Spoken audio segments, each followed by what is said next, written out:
देख, जगत वो देखो क्या है, ये तो लड़की की लाश है। अच्छा मैं मंथन पे फोन करता हूँ।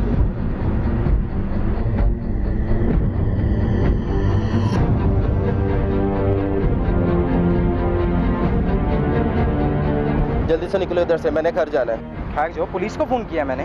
नई मुसीबत में फंस जाएंगे, क्या जरूरत थी पुलिस को फोन करने की? कैसे अजीब दोस्त हो तुम, सब कुछ देखते हुए भी हम अंधे बन जाए। तुम इधर पुलिस का इंतजार करो, मैं घर जा रहा हूँ। पागल मत बनो, थोड़ी देर रुक जाओ, हम साथ चलते हैं। मैं नहीं रुक सकता, मैं घर जा रहा हूँ। यार बात तो सुन उस्मान। मैं हूं मूसा हैदर और आप देख रहे हैं गुनहगार कौन। उस्मान ने नहर में आखिर ऐसा क्या मंजर देख लिया कि वो वहां एक लम्हे को रुकने के लिए तैयार नहीं था।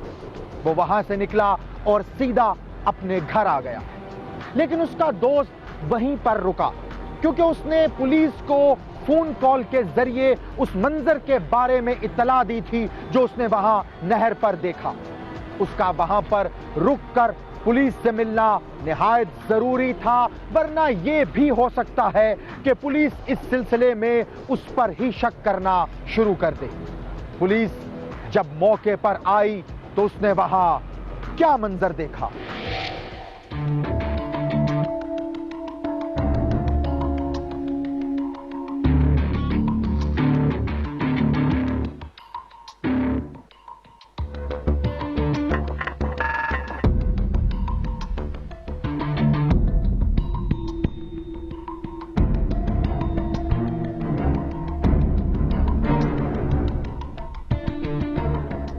आपको हमारे साथ थाने चलना होगा, कुछ डिटेल लेनी है इसके बारे में। ठीक है सर, आए।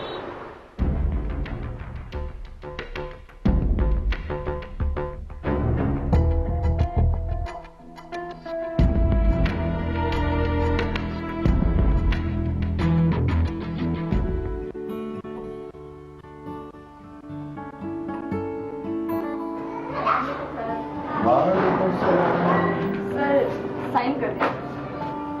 खैरियत है? आज बड़ी जल्दी है घर जाने की।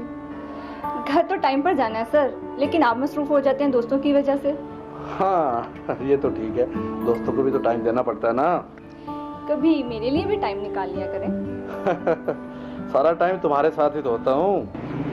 मेरे साथ नहीं, फैक्ट्री में होते हैं सर। एक ही बात है, तुम मुलाजिम नहीं, मेरे दिल के बहुत करीब हो। फायदा तो कोई नहीं है। देखो मैं और सारी फैक्ट्री तुम्हारे ही तो अंडर है। क्या करो शिकायत करो। कोई रातों में आपकी बात हो रही है तो मैं वापस चला जाऊं? नहीं नहीं नहीं नहीं, आओ बैठो, कोई ऐसी बात नहीं।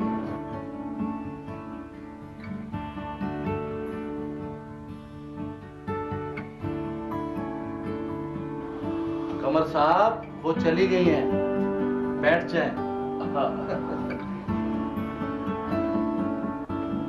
लगता है नई नवेली है फैक्ट्री में। नई नवेली दुल्हन होती है, ये सुपरवाइजर है यहाँ पे। काफी तेज लगती है, इरादे तो नेक है ना। कब रखी है? 1 महीना हो गया, तुमने लगता फर्स्ट टाइम देखी है। पसंद तो नहीं आ गई? आ भी जाए तो क्या है, दोस्त की अमानत है। यार मैंने कौन सा निकाह कर लिया उसे जो मेरी अमानत बना दी है। इसका मतलब है कि दोस्ती हो सकती है। हाँ लेकिन दोस्ती की हद तक, आगे नहीं बढ़ना। अच्छा चल छोड़, ये बता कि अदनान किधर है? वो पिछले 2 दिन से गायब है। यार जापान से उसकी गाड़ियां आनी थी, वो कराची गया उनको क्लियर करवाना। वैसे एक बात कहूं, लड़कियों पे बहुत माल उड़ाता है, लेकिन दोस्तों के लिए नाहित कंजूस है। मंगा कुछ खाने को, जल्दी कर। अच्छा मंगवाता हूँ।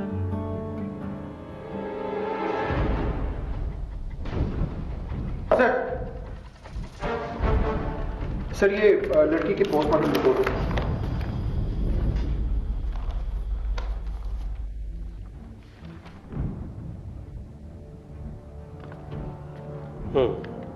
रिपोर्ट के मुताबिक दम घुटने से ही लड़की की मौत वाकया हुई है। सर उसके गले पे दुपट्टा या रस्सी का निशान भी था। ये तो क्लियर है सर कि उसका कत्ल किया गया है। रिपोर्ट और हालात तो यही बता रहे हैं कि जब लड़की की मौत वाकया हुई है वो नशे में थी। सर काम पूरी प्लानिंग के साथ किया गया है। यही तो मालूम करना है कि इसके पीछे है कौन। तो सर मैंने उसकी तस्वीर ले ली है, बाकी थानों को भी भिजवा रहा हूँ। गुड। मीडिया पर भी दे देना। ठीक है सर। सर। और सुनो सर, इस केस की तफ्तीश तुम्हारे जिम्मे है सर। और मुझे रिजल्ट चाहिए। ठीक है सर। नहर से मिलने वाली लाश किस लड़की की थी? उसका ताल्लुक किस इलाके से था? आया उसके आगे पीछे कोई था भी या नहीं? और वो किसके जुल्म का शिकार हुई? ये वो सवालात हैं जिनके जवाब पुलिस को हासिल करना निहायत जरूरी है। महकमा पुलिस की जानिब से इस केस के लिए तफ्तीशी नामजद हो चुका था और पुलिस ने इब्तदाई तफ्तीश भी शुरू कर दी थी। इसी सिलसिले में पुलिस ने इस लड़की की तस्वीर शहर के मुख्तलिफ थानों को अरसाल कर दी ताकि उसके बारे में कोई मालूमात मिल सके। अगले ही रोज जब तफ्तीशी अपने घर से थाने जा रहा था तो उसको एक फोन कॉल मौसूल हुई।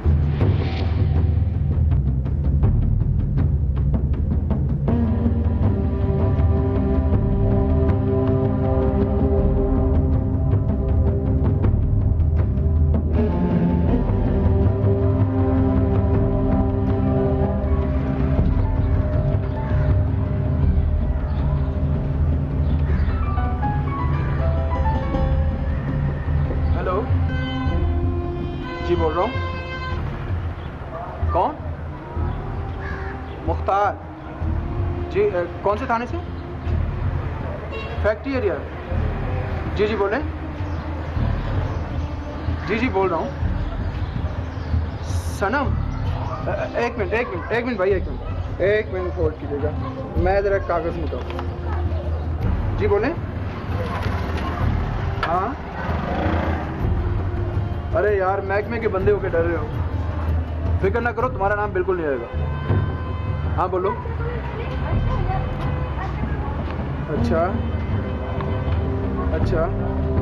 अच्छा मुख्तार, मुलाकात हो सकती है शाम को? नहीं, बस अकेले में बैठ के कोई बातचीत करेंगे, कोई गपशप लगा लेंगे यार। मैं फिर इंतज़ार करूँगा। बहुत शुक्रिया, अल्लाह हाफ़िज़।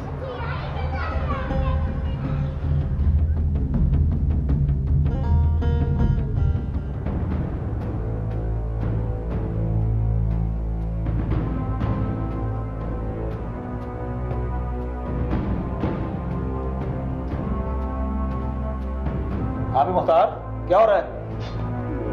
जी काम हो रहा है, कुछ भी नहीं हो रहा। ये क्या छुपा रहे हैं? ये केस की फाइल है ना। भाई ऐसा कौन सा केस है? नहीं कमर साहब, मैं तो बस अपना काम कर रहा हूँ। अरे सीधी तरह मुझसे बात किया कर।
भाई साहब, कोई दरवाजा नहीं खोल रहा वहाँ पे। इस टाइम कौन मिलेगा साहब बहादुर?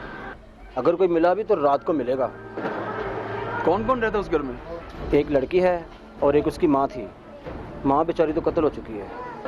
कत्ल हो गई? वो कैसे? लंबी कहानी है साहब बहादुर। केस दर्ज हुआ था फैक्ट्री एरिया थाना में। फिर लड़की तो नजर नहीं आई। हो सकता है रात को देर से आती हो। लड़की कहीं काम शाम करती है? किसी फैक्ट्री में काम करती है, अब ये नहीं पता किस फैक्ट्री में। एक मिनट, कहीं ये तो नहीं? जी हाँ बिल्कुल यही है। इसे क्या हुआ साहब जी? बस कोई मसला हो गया बताऊंगा।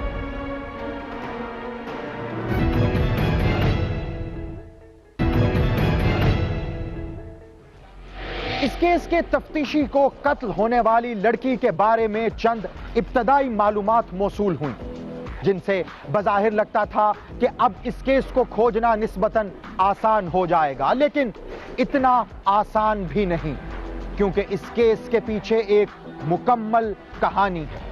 अभी तो तफ्तीशी को एक दूसरे थाने के मुहर्रर के जरिए चंद बुनियादी मालूमात ही मौसूल हुई थी। देखना यह बाकी था कि इस केस के पीछे एक मुकम्मल कहानी कौन सी है।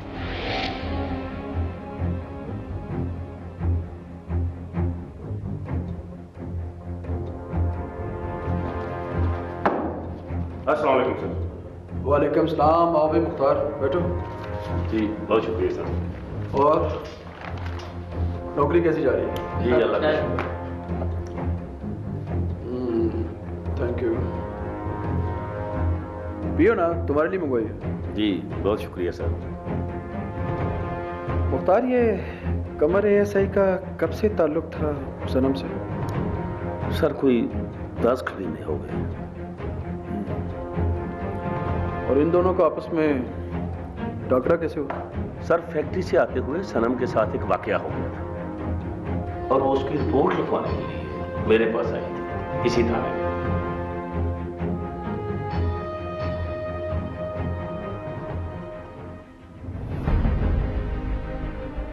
अच्छा सनम नाम बताया ना आपने। अब ऐसा करें, इसमें एप्लीकेशन लिखें, इसमें तफसील से लिख दें आपका नाम, घर का पता, टेलीफोन नंबर, उस लड़के का हुलिया जिसने ये वारदात की है, फिर किस जगह पे वाकया हुआ है, सब कुछ तफसील से लिख दें।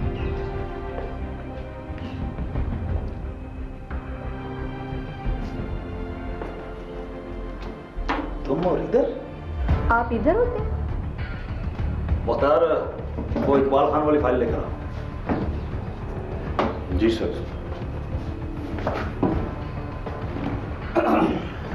जी बिल्कुल, मैं इधर होता। वैसे अगर आपको हम में दिलचस्पी होती तो आपको मालूम होता कि हम कहाँ होते हैं। ऐसी बात नहीं, सच्ची मुझे मालूम नहीं था। आप पुलिस में हैं? जी, एक तो मैं पुलिस में हूँ और दूसरा इसी थाने में हूँ।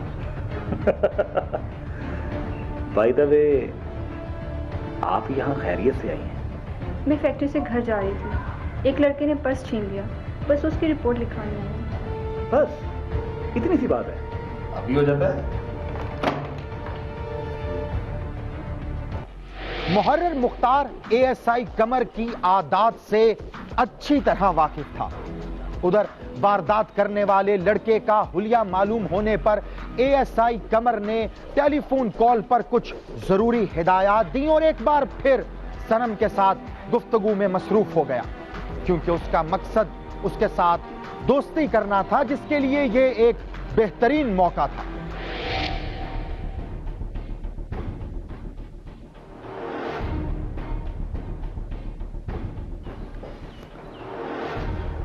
इलियास तंग तो नहीं करता तुम्हें? नहीं।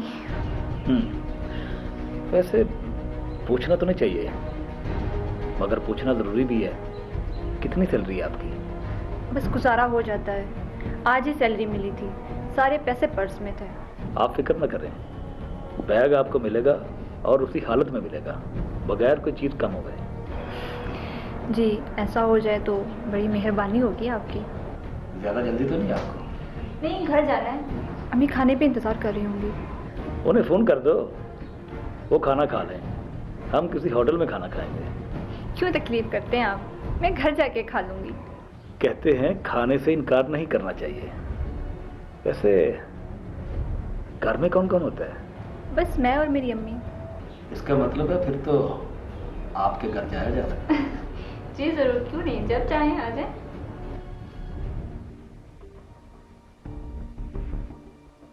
जी सर, बस यहीं से इन दोनों की दोस्ती हो गई। ये कमर वही नहीं जो पहले थाना सदर में होता था? जी सर, कोई 3-4 साल पहले की बात है। वहां भी इन्हीं हरकतों की वजह से सस्पेंड हुआ था। जी सर, सही पहचाना है आपने, ये वही कमर है। ये कोई 3-4 लोगों का ग्रुप है जो नशा करते हैं, जुआ खेलते हैं और भी बहुत कुछ करते हैं सर। मेरे ख्याल से सनम के हालात कुछ ठीक नहीं थे, इसीलिए तो उसने कमर से दोस्ती की। सर लड़की के ही नहीं, उसकी वालदा के भी हालात ठीक नहीं थे। अच्छा, पर्स का क्या बना, मिल गया था? सर वो तो मिलना ही था, वो कमर के बंदे ने ही तो पर्स उड़ाया था। मैं सब कुछ देख रहा था लेकिन बोल नहीं सकता था क्योंकि कमर के हाथ बहुत लंबे थे सर। सर टोनी आ गया है, ये बैग उसने वापस कर दिया। यही बैग है आपका? जी यही है। चीजें चेक कर लें पूरी। बुलाओ उसे। सर चले। पहचाने यही बंदा था? जी यही था, बिल्कुल। अच्छी तरह चेक कर लें, कोई चीज कम तो नहीं? नहीं, सब कुछ मौजूद है।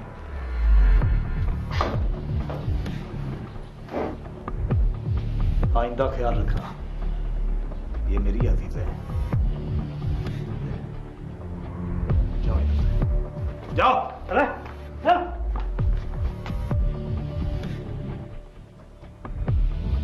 शुक्रिया आपका, बहुत बहुत शुक्रिया। अरे आप कहाँ जा रही हैं? खाना नहीं खाना? ओह, मैं तो भूल ही गई थी। अच्छा चलो अपना नंबर तो बता दो, राब्ते के लिए जरूरी होता है। थैंक यू, मैं SMS करूंगा, आप नंबर सेव कर लेना। बस यहीं से उस कहानी का आगाज हुआ जिसका इख्तिताम इंतहाई बुरा हुआ।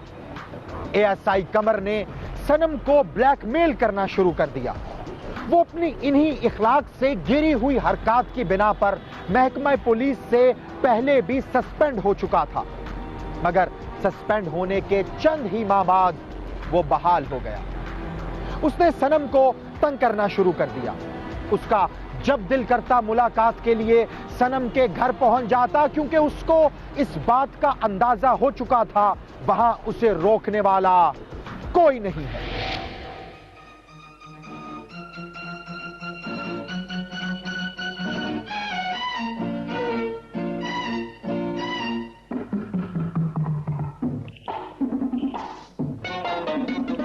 अख लड़ी बदो बदी, मौका मिले कदी कदी, चल नहीं किसने देखी, मजा लिए आज दा, हर हर अख लड़ी बदो बदी, मौका मिले कदी कदी, चल नहीं किसने।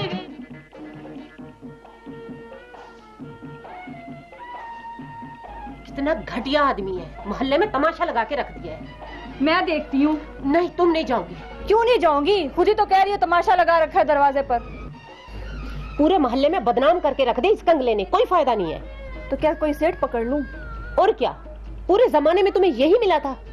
अब बताओ करना क्या है, अंदर बुलाऊं या फारिग करूं? 1 मिनट ठहरो, मैं इसका बंदोबस्त करती हूँ। क्या कर रही हो अम्मी? होश में नहीं होगा, बदतमीजी करेगा। छोड़ मुझे, मैं देखती हूँ कैसे बदतमीजी करता है।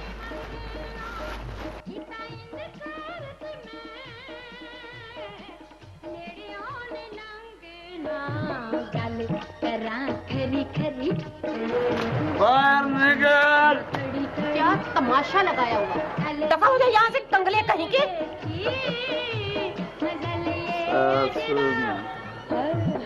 मेरी प्यारी सासू कैसे बातें करती हो?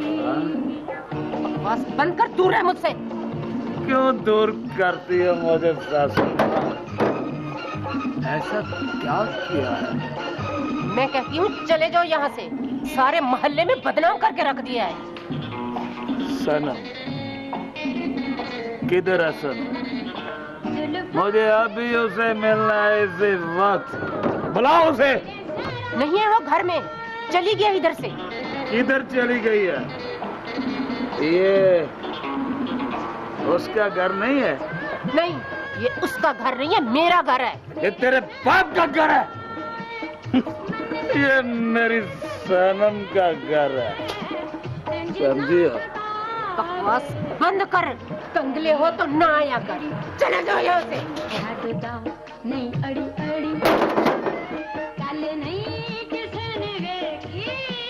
सनम, सनम दरवाजा खोलो।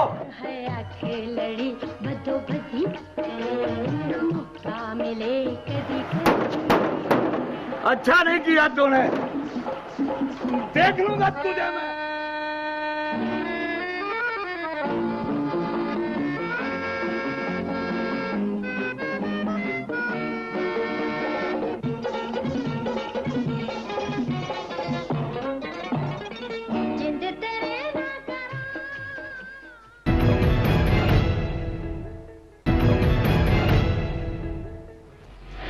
सनम की मां को अपनी बेटी की दोस्ती पर कोई एतराज नहीं था, बल्कि वो तो चाहती थी कि उसकी बेटी का दोस्त कोई ऐसा शख्स हो जो अच्छे अंदाज में उनकी माली मुआविनत कर सके। लेकिन शायद सनम की मां को इस बात का अंदाजा नहीं था कि एक पुलिस एहलकार से टक्कर लेना उन्हें कितना महंगा पड़ सकता है। वो उनकी दुनिया तारीक कर सकता है। फिर वही हुआ जिसका डर था। अगले रोज कमर नशे की हालत में अपने साथियों के साथ उनके घर आ धमका। लेकिन सवाल यह पैदा होता है, आखिर क्यों? लग रहा है यही कारण था।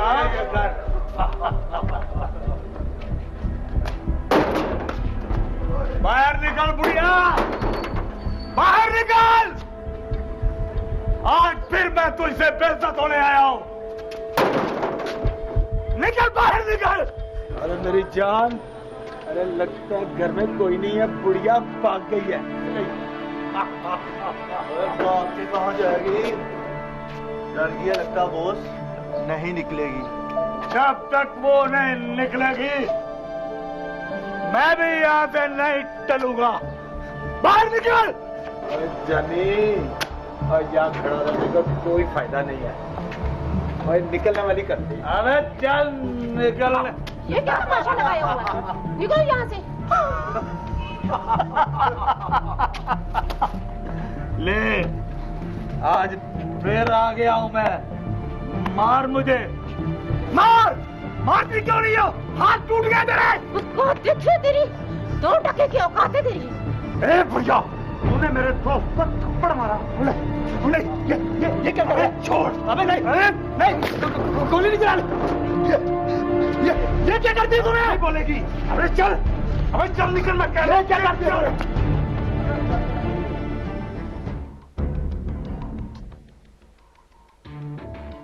फिर रिपोर्ट दर्ज कराई उनके खिलाफ बेटी ने? जी सर, सनम ने एफआईआर दर्ज करवाई थी उसी थाने में जहां मैं और कमर थे। कोई गिरफ्तारी भी हुई? नहीं सर, उन तीनों ने अबूरी जमानत करवा ली थी। फिर सर जब कमर को पता चला तो उसने एक और गेम खेला। वो अपने साथियों के साथ इलियास की फैक्ट्री पहुंच गया।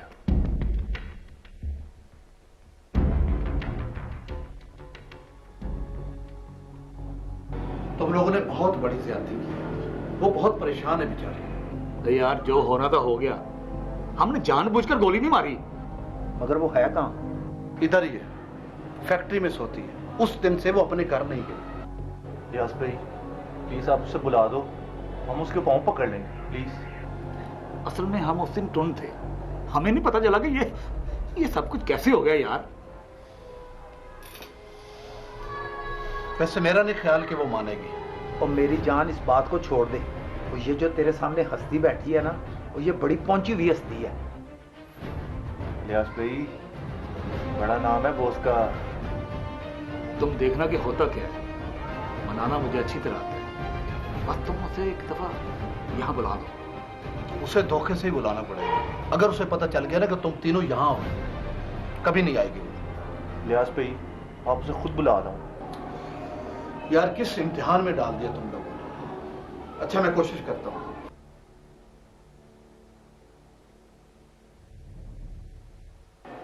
ख्याल है कि हम तीनों अलग अलग होकर बैठ जाएंगे। तो यार जो मर्जी कर लो, दुआ करो कि वो मान जाए। अगर ना मानी तो हमारी खैर नहीं है।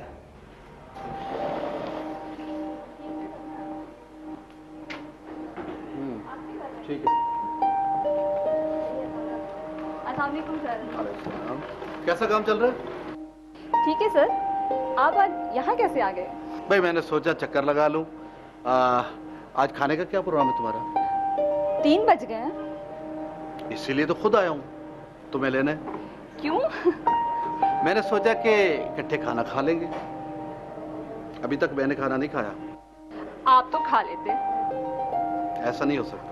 चलो सब काम छोड़ो, आओ बैठो।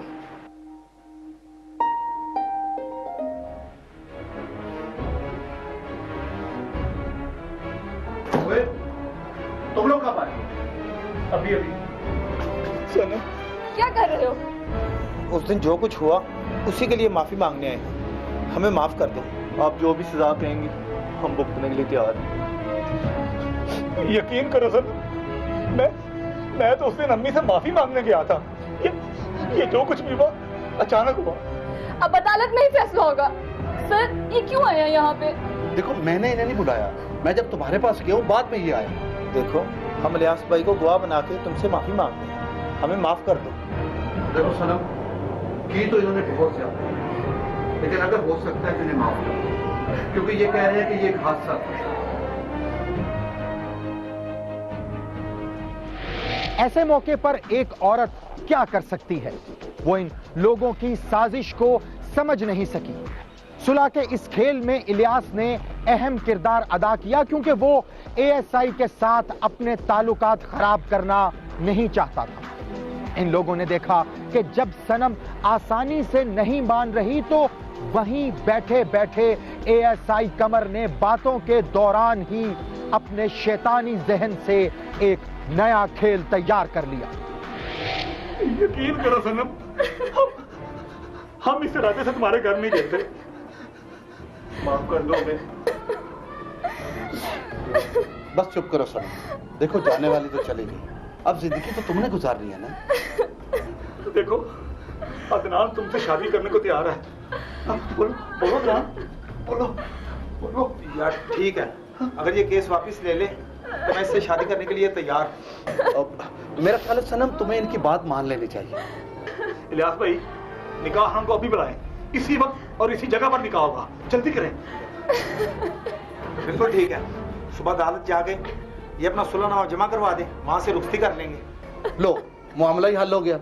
अच्छा अब नाराजगी दूर करो, चलो आंसू पूछो, शाबाश।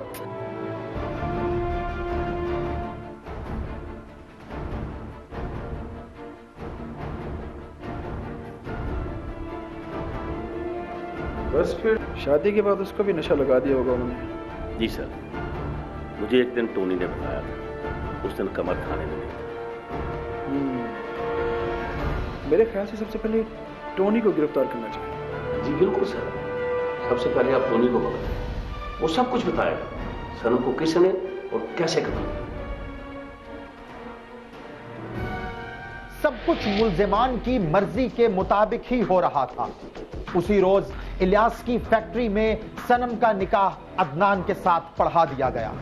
अगले रोज अदालत में सुलहनामा दाखिल कराने के बाद इलियास की फैक्ट्री से ही सनम की रुखसती अदनान के साथ कर दी गई। इस तरह दोस्तों की महफिलें अब अदनान के घर जमने लगी। लेकिन दूसरी तरफ तफ्तीशी अपनी तफ्तीश को मुसलसल आगे बढ़ा रहा था।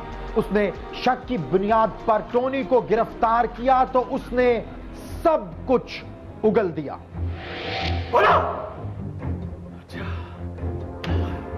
फिर क्या हुआ? सनम के पर्स से एक अदनान को एक पिस्तौल में। फिर साहब उसके पूछने सनम ने बताया कि ये पिस्तौल मैंने अपनी माँ के कातिलों को इंतकाम लेने के लिए फिर बोलो, जल्दी बोलो। साहब बस साहब, अदनान इस वजह से डर गया। उसे लगा कि वो हम तीनों को ना मार दे साहब, इसीलिए हमने फैसला किया कि उसे मारना बहुत जरूरी है।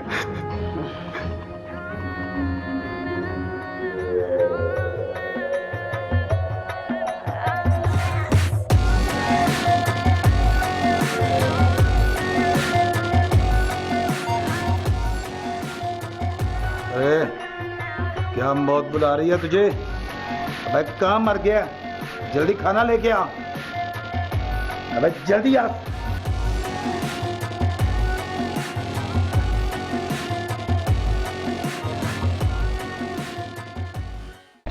खाना आया तो साहब सनम सो चुकी थी। खाना खाने से पहले मैंने उसके पैर पकड़े,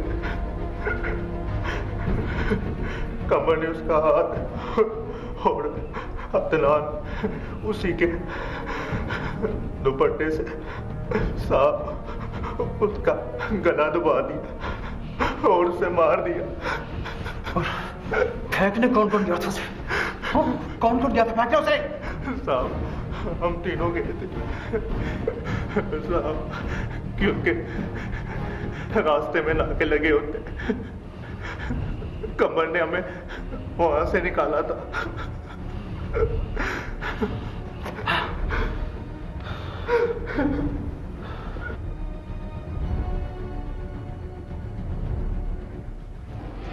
टोनी के बयान देने के बाद आला अफसरान को इतला देकर इजाजत मिलने पर बाकी 2 मुल्जिमान को भी गिरफ्तार कर लिया गया।